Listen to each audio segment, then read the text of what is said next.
What's going on? Today we will be doing VulnNet active. This machine is about exploiting an active or Windows Active Directory machine. In this video, we will go over the room, answer the questions. We're required to provide two flags, the user flag and the system flag. This room has new stuff for you to learn. We will go over Redis No SQL Database, and we'll go over exploiting the print spooler service in Windows Active Directory. So, what is the first thing we do? We start all the time with Nmap Scan. So the Nmap Scan reveals we have several open ports. Among the ports we have, as you can see, the Redis running on port 6379. We've also RPC running on 135, and that's it. So basically, these are the ports that we can explore later in the challenge. So basically, the first thing I would try is try to interact with the Redis No SQL database.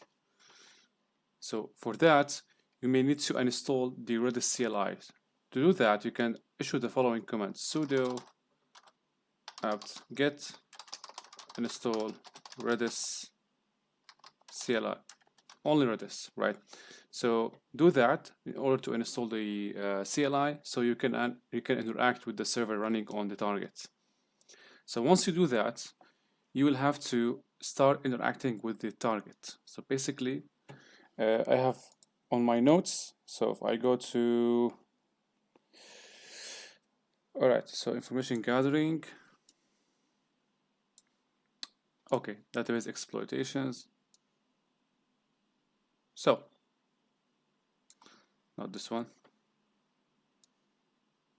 All right, so here we see the following comments we can try against the server. By the way, all these notes are provided in the membership of my channel. If you want to access the notes, I provide the notes on an up-to-date basis to the members.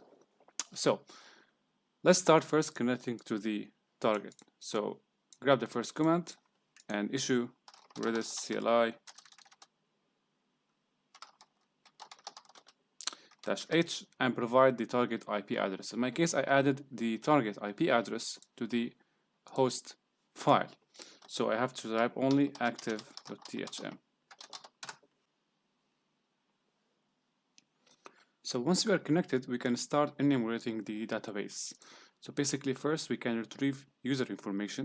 And by the way, the Redis NoSQL database works as a key value store. So you have the keys and you have their values. For example, if you're looking to find the find usernames or the username of the database, we would guess that the key name is user. So in order to retrieve the value of that key, we try get user. So if we try this, we get nil. Nil means that there is no key with the user as a key value exists, right? So there is no key called user in the database. That's why you get nil. You can also set the username. If you want to set a value for the key user, you can use the set command. You can type info to retrieve information about the server. So we have the information about the database running, the version, the operating system, which is Windows, and the TCP port that is running on. Okay, next, we can try to display sensitive files using the Redis database. So basically, we can use the evaluate.file, and then we can type the path to the file we're trying to expose. So because we're running or we're enumerating Windows, we're going to use this formula. So in this machine, we're required to find the user flag. So basically here, what is the user flag and what is the system flag? So you can try your luck by trying to dump the value of the contents in that file. So what you can do, you can just type this command. Let's see if we can dump the content, paste. So we got an error, but the error, as you can see, revealed the contents of the file. So basically, we try this value as the flag for the user. Did it work? So we're going to try thm like that, and it worked. So this is the first flag. Now the next thing we can try against this is to try to dump further files or further sensitive values from the server. But at this time, the only thing we're looking for was the user flag. Now, since we're interacting with a database or that NoSQL database, we can try a simple trick. We can try to dump hashes, NTLM hashes, because we're enumerating Windows machine. There's a high chance that the hash of the user, which is enterprise, all right, lies, or actually there is a high chance that the NTLM hash actually exists in the database as a key value. So the key is the NTLM hash and the value is the hash itself.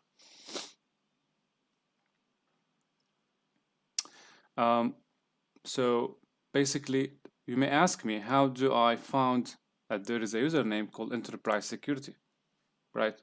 So basically, what you can do, you can get the configuration. You can type config get star to retrieve the current configuration of the database. So basically, if you go over the output, you see we have the Redis PID running, and also if you scroll down, you can see there is an exposed directory. The directory contains the username, which is enterprise security. That's how we found how to craft this command. And also if you scroll down, yeah, that's it.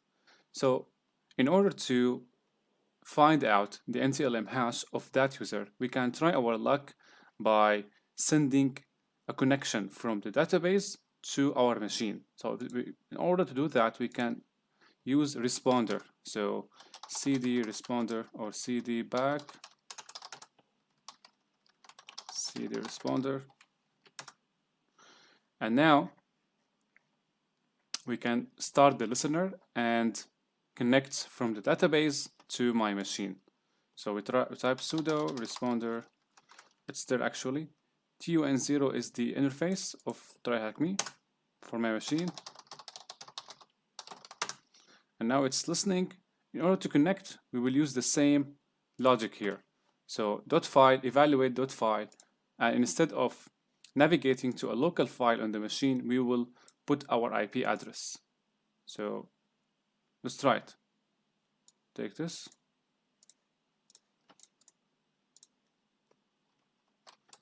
And here we put the IP address of my machine.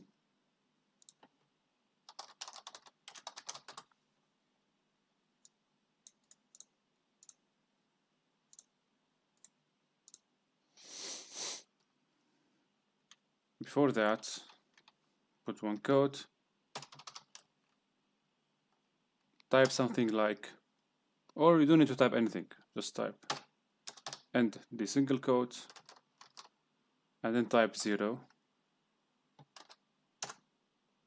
Invalid arguments. Let me expand the view.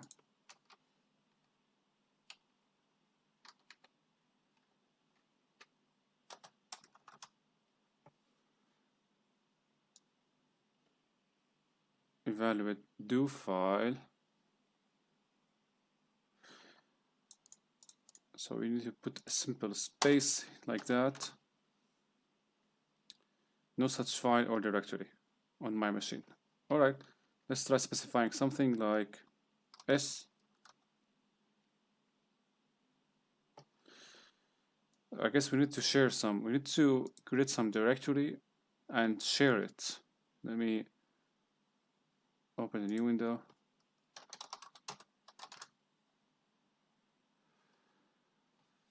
Okay, what if we try?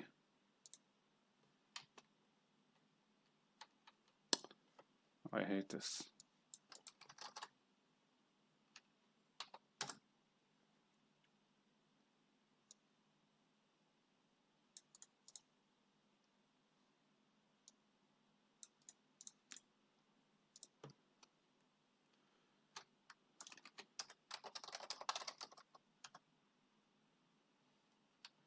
didn't work. Share.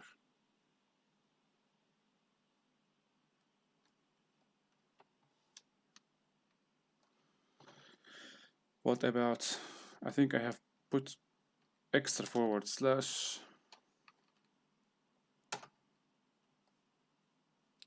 And yep, you see we received a hash here. So what you can do now, you can just take this and then go to a new tab. So yeah, I don't want to use that. Clear. Nano, say active NTLM.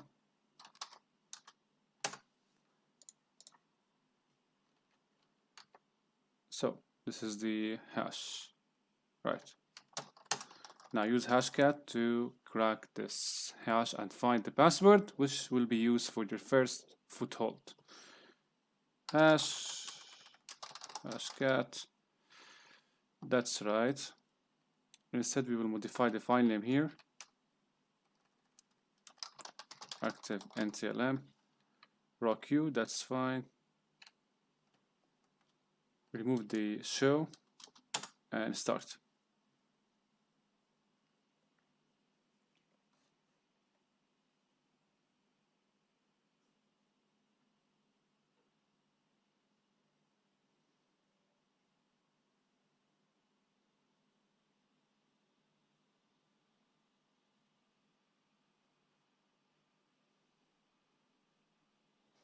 Okay, so we have been successful in finding the password.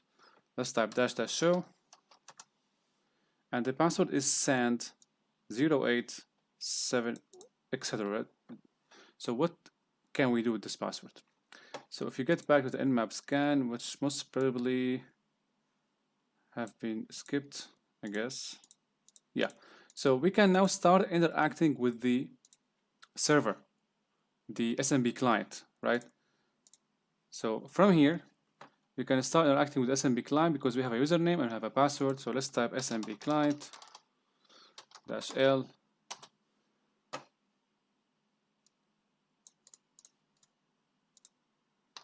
active.thm. Here put 2 -u enterprise security. Now the password is this one.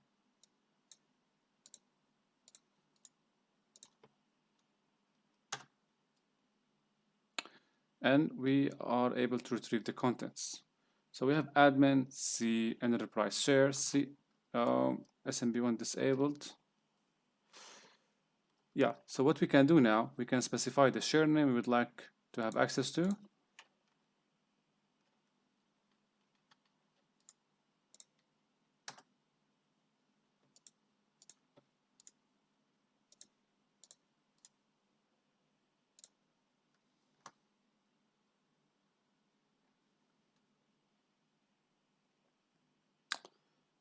We have to remove the L.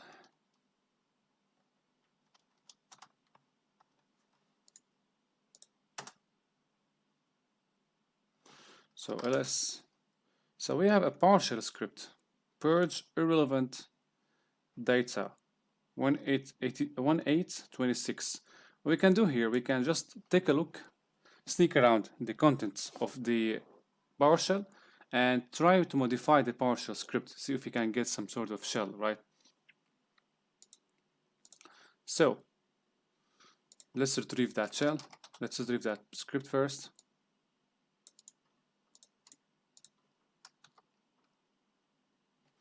Okay. ls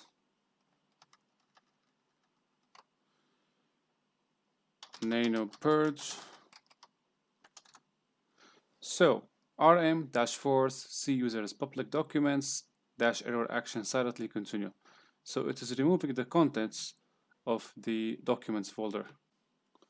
So what we can do here, we can just bring up a PowerShell script rename the PowerShell script to match the name of this one and upload it again to gain some sort of reverse shell. So let's close this one and go to shells here in Nishang. We can take this one, invoke PowerShell TCP,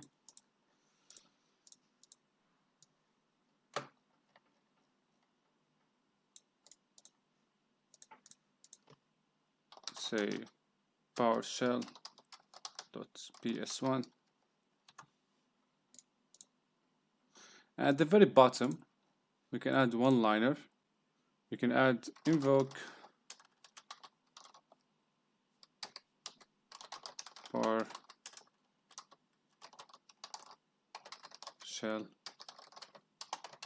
TCP dash reverse.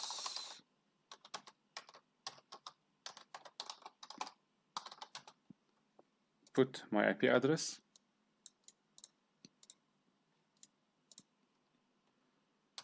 Dashboard 4545. Let's save this one and now rename the script here to match the name of the old one. So mv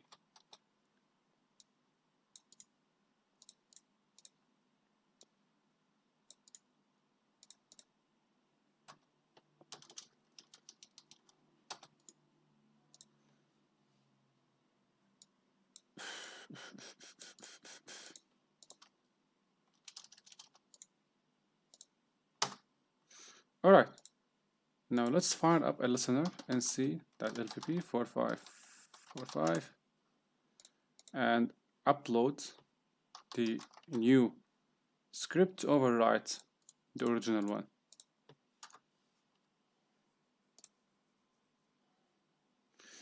Let's see here.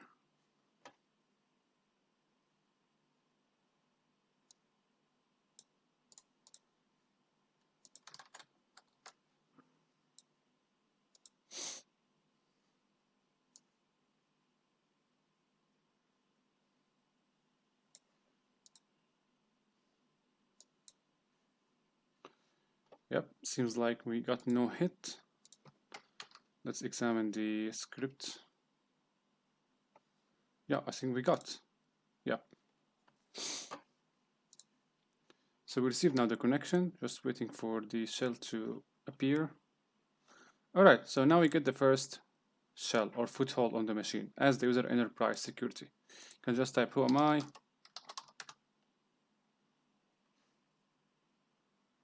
and you are VulnNet enterprise security. What's next now? The next is privilege escalation. Before we do privilege escalation, when I first did the Nmap scan, there was an RPC service running, or MSRPC.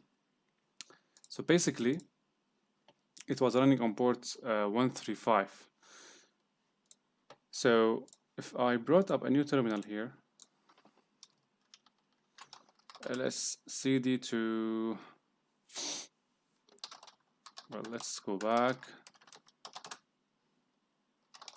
mount the repo. Okay, cd repo, go to inpacket, cd examples. All right, so here there is a tool by inpacket called rpc map.py. Now I can use this RPC map to check if the RPC or MS RPC server is vulnerable to a vulnerability called PrintNightMare. So PrintNightMare, let me show you the vulnerability first. So a newly discovered vulnerability in the print spooler Windows service, widely referred to as PrintNightMare, allows remote code execution on any server or workstation with the print spooler service enabled. Since the service is enabled by default on any machine, and since this vulnerability practically enables any user in the internal network to fully compromise the Active Directory domain by exploiting a domain controller, it has gained major traction and requires an immediate. All right, and here it is referring to the CVE number. So let's try our luck. So how to scan first if the current target, which is running an MS RPC server, is vulnerable to the vulnerability. Basically, there is a GitHub repo here displaying the methods. So here to scan, run RPC dump on the IP address and type egrep ms prprn. All right, so let's try this. So Python 3 RPC map at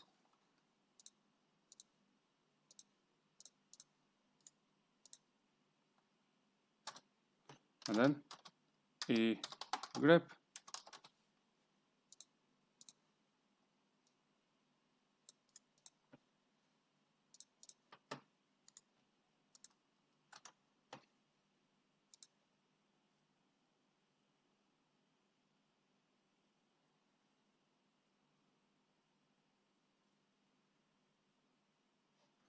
So we have got nothing here. Let's try with active.thm.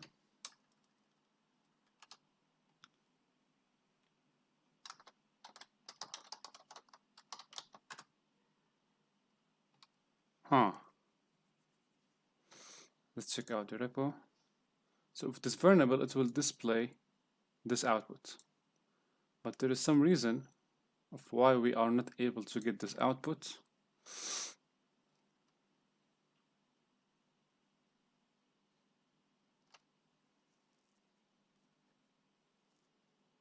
So here is the exploitation and installation. Before running the exploit, you need to install my version of Impacket. Okay, so basically, let's cd out of this directory.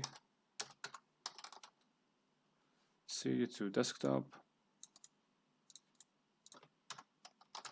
And go to TryHackMe.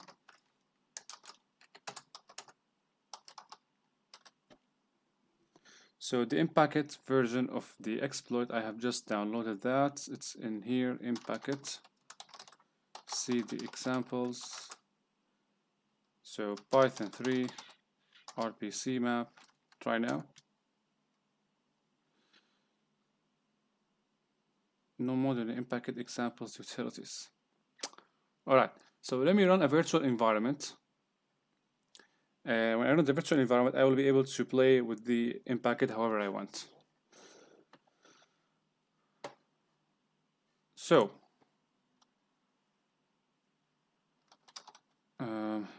yeah. So here we run virtual environment -- Python equal Python 3 Impacket.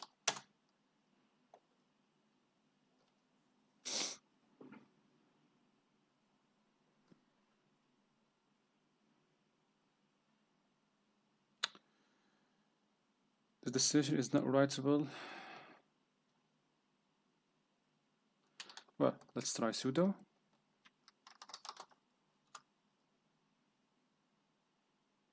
So we created the virtual environment. Now type source Impacket bin activate.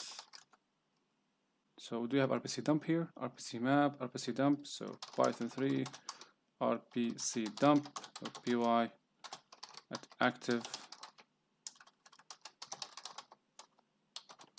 And then we grep or do egrep.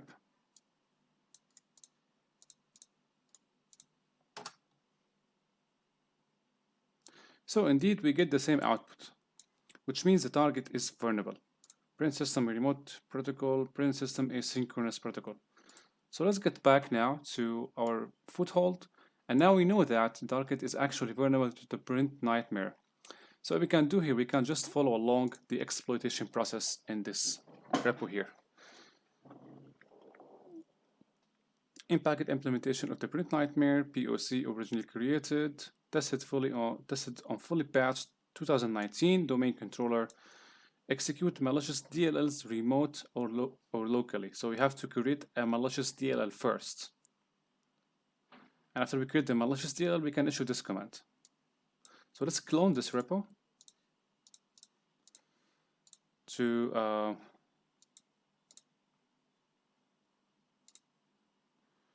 Yeah, technically we don't need these, but keep them in case the machine just hanged. So we have the information. ls, so sudo git clone.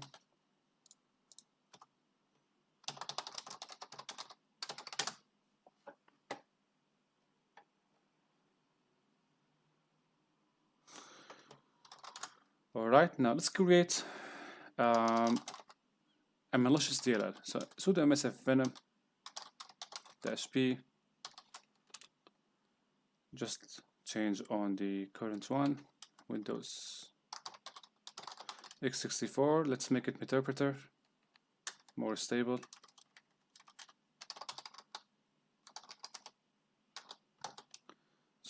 /reverse TCP.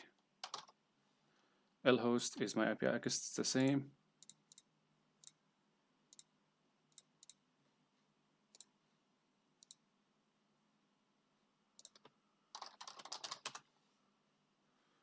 (2449), yes, that's me. Port 4545-F will be DLL -o shell.dll.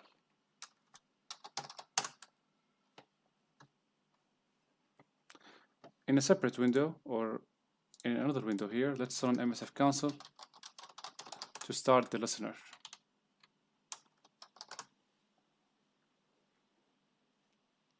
So the shell is ready.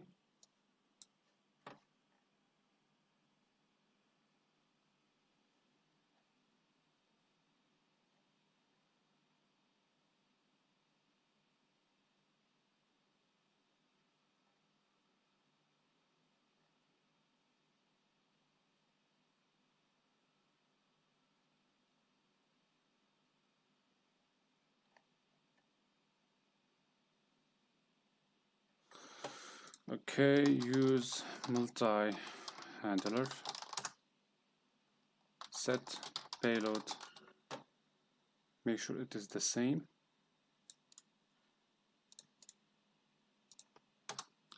set lhost,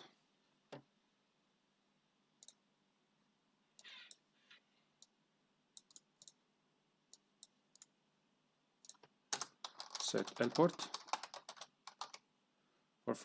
I guess I have made a mistake. We are actually still using the 4545 in this current one, so we can't have to regenerate the payload with a different port. 4546, make it.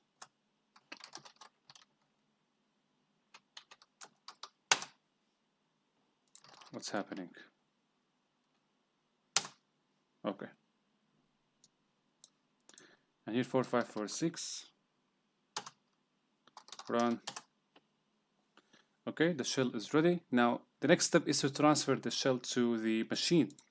So we will use SMB share to share the file, and we will create a virtual environment as well, because the in order to exploit to run, we have to use the in-packet version of the recommended by the author here. So here, before running the exploit, you need to install my version of in-packet. After that, you are Gucci.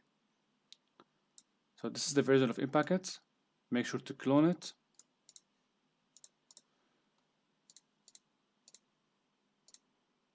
Okay, I already done that. ls see the in-packet here. So after you have configured your Metasploit or Meterpreter listener, now the rest of the steps are just to configure some steps for the virtual environment for the exploit to work. So basically here I have created two tabs. The first one, let me deactivate this one and this one. All right. So after you have cloned the directory of the exploit, you just have to go to in-packet. Of course, the in-packet, this is the version that you have installed and referenced by the exploit creators here. All right. All right, so cd to in-packet, and then we create the virtual environments.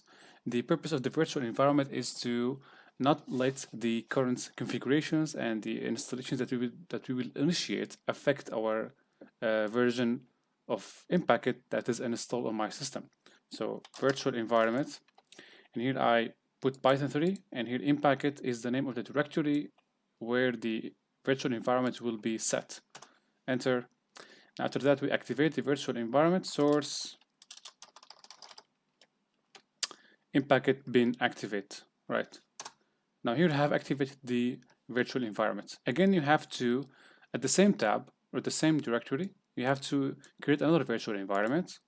In this case, it is follow the same commands, source Impacket bin activate, and the virtual environment has been activated. Now, what we're going to do here, we're going to make sure that the exploit file is here, and we're going to make sure here that the shell DLL that we have created from the step on the left tab is created and copied at the Impacket directory.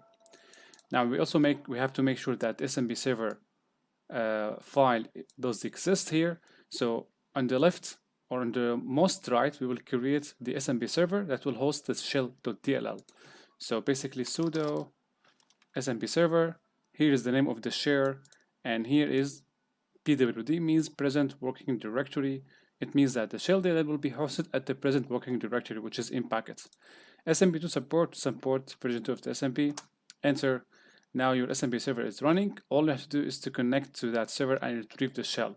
Now here, if we go back to the guidance and we apply the command listed out here. So basically, just type Python. So Python 3, the name of the file. Here is the name of the machine and followed by the username, enterprise security, the password we have just found from the earlier steps. And here at active.thm is the host name of the machine we are targeting, and then we put the path to the shared file we hosted on our server, which is shell.dll. Here is the name of the share we have put in this step, and this is the IP address of my machine. Now, hopefully the exploit will work. So enter.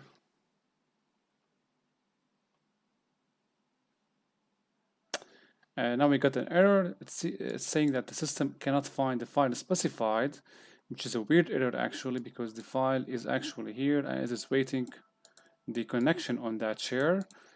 I'm going to try one more time.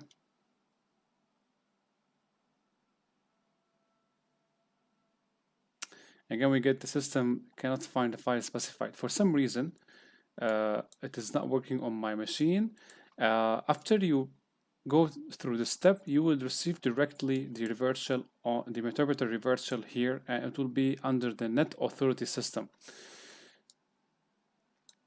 But for some reason, I cannot pull that off on my machine. Let me make sure that everything is correct regarding the permissions. So this is the shell file. Read write. Okay. So I'm guessing if I modify the permissions of that file, so switch mode, let's try 777. Run one more time.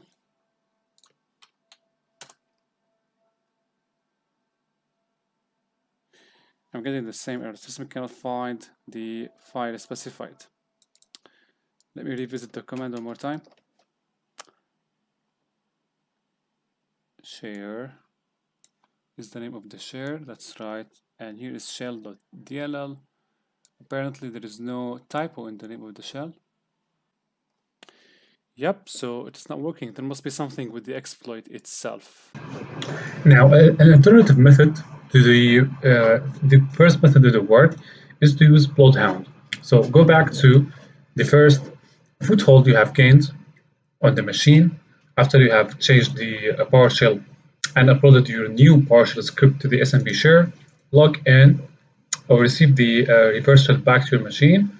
Now make sure you are enterprise security, and from here we will use Bloodhound. So basically I have Bloodhound running on my machine. What I will do now, I will, let's see here, I will transfer Bloodhound to the machine and execute it.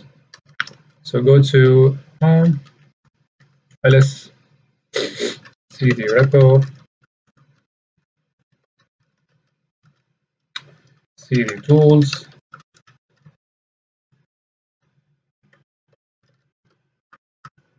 collectors, transfer the sharp-hound, all right, executable file to the Windows machine. To do that, we're going to launch Python server, and from the shell here, I will use cert utility to download the tool. Cert util exe-url cache -f.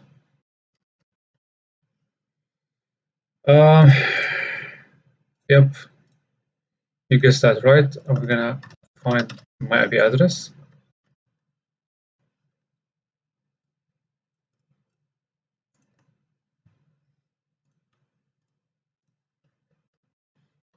$8,000, and then the name of the file, which is sharphound.exe.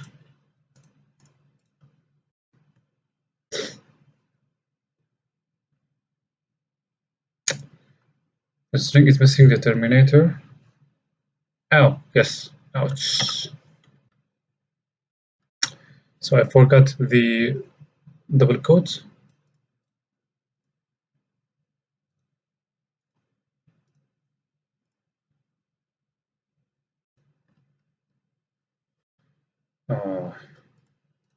Copy that.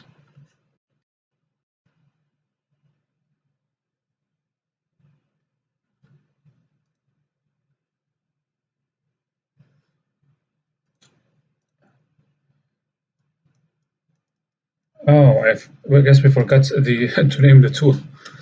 Oh my god, this is a total mess. Okay, so give it a name and output. Sharp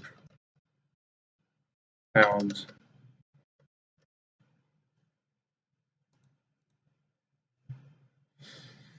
All right, now let's execute sharp hound now.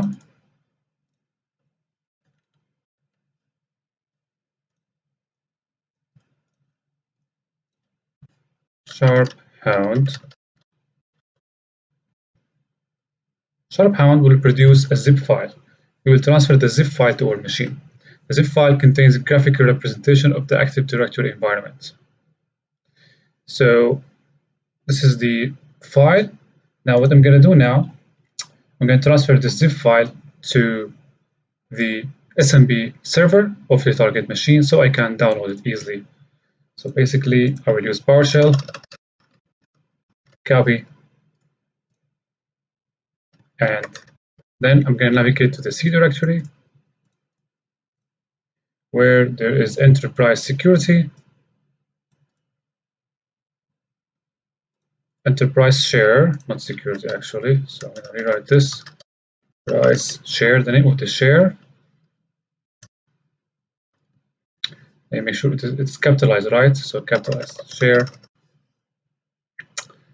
And then we will grab this name.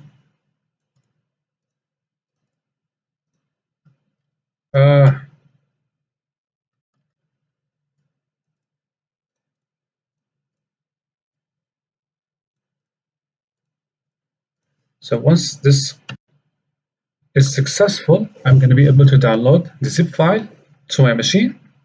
That's fine. Now let's log in to the SMB file share.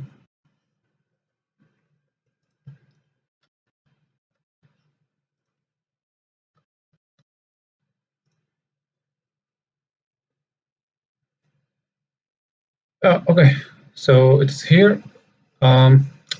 So in order to find out or display the full relationships, what I'm going to do here, I'm going to run a query. So find shortest path to domain admins, which is what we want. Okay, so judging by the output, we see the enterprise security user, which is our user here, has generic write access to the security POL VN on vulnerable net local, which has inherited permissions on all of the objects, as you can see, including the group policy. There is a group policy link here, all right, that is giving this user access to the domain controller, vulnerable net local, which contains the administrator. So what I'm going to do now, we're going to do some sort of GP, group policy exploitation. To do that, we're going to need a file, file actually, to transfer to the machine. Basically, the file is called sharp GPO abuse. So sharp GPO abuse, okay, so we're here. Go to, go back.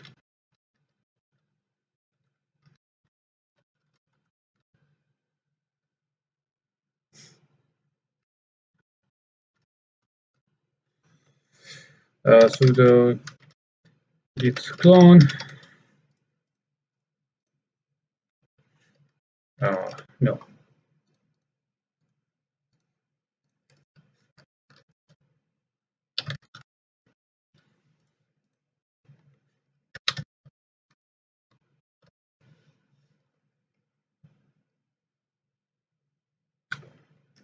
ls.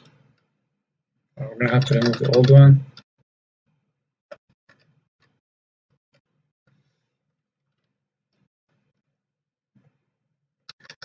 cd sharp. Again, cd sharp. This is the executable file. Let's run Python server.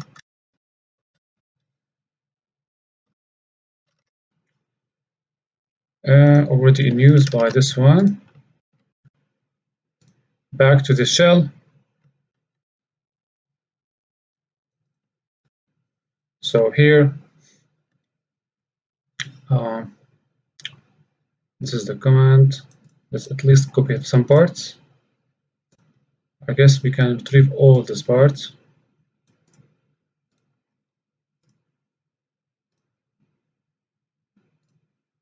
The file name is sharp GPO abuse.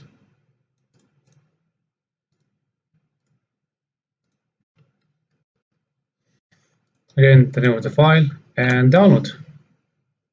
So the file has been downloaded successfully. The rest is to execute this file. So what you're going to do here, you're going to just type sharp GPO abuse.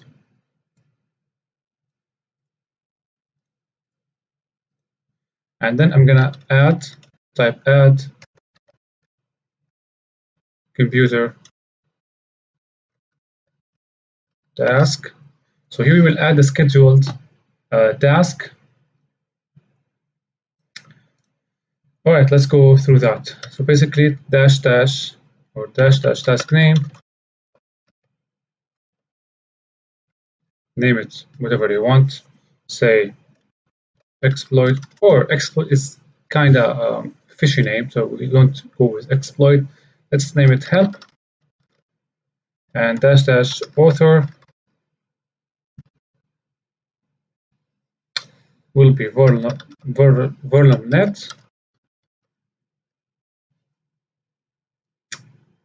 and guess what? It will be administrator because we want that to be elevated. Dash dash command, and here we'll choose a command to execute. So the command will be cm.exe. The arguments is adding the user to the administrators group. cnet local group administrator, and here we will add the user enterprise security.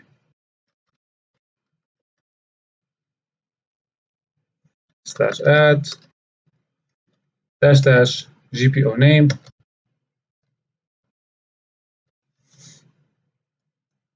So if you go back, this is a GPO name security POL VN. Security POL VN. Hopefully it's gonna work. Let's see about that. Okay, it is done. Now let's enforce the new group policy GPU update force. I'm not sure. GPU up. That's how it works. Force. No. Let's see, what is that?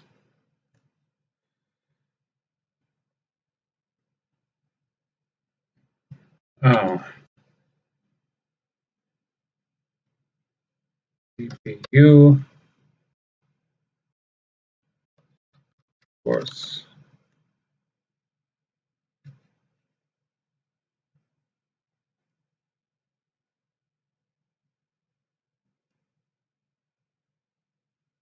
Let's see.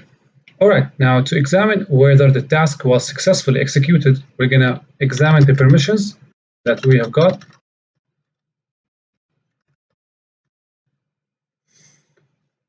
Okay, so as you can see, locally group memberships administrators, which mean we have successfully elevated our privileges. Now, to the assurance of the final step, we're going to need to grab the,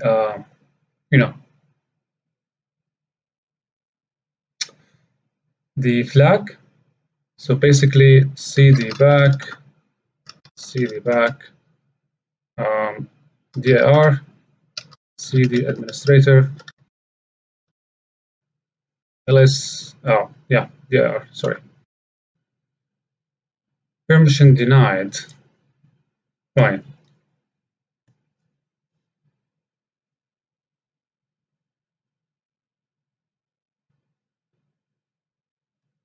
Okay, so I think we're gonna need to do that from the SMB server. Let's go back and see here. In this case, instead of the enterprise share, I'm gonna attempt to access the C share. See if this is gonna work. Yep, the password.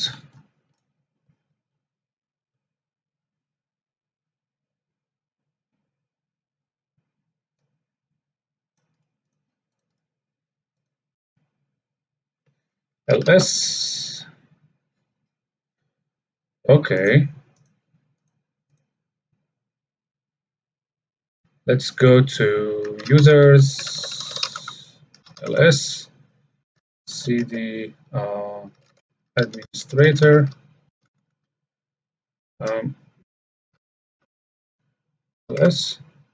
Yeah, this is successful now. cd to, where do you want to go? Where is desktop here? Desktop, ls, get system txt. And now let's find the flag.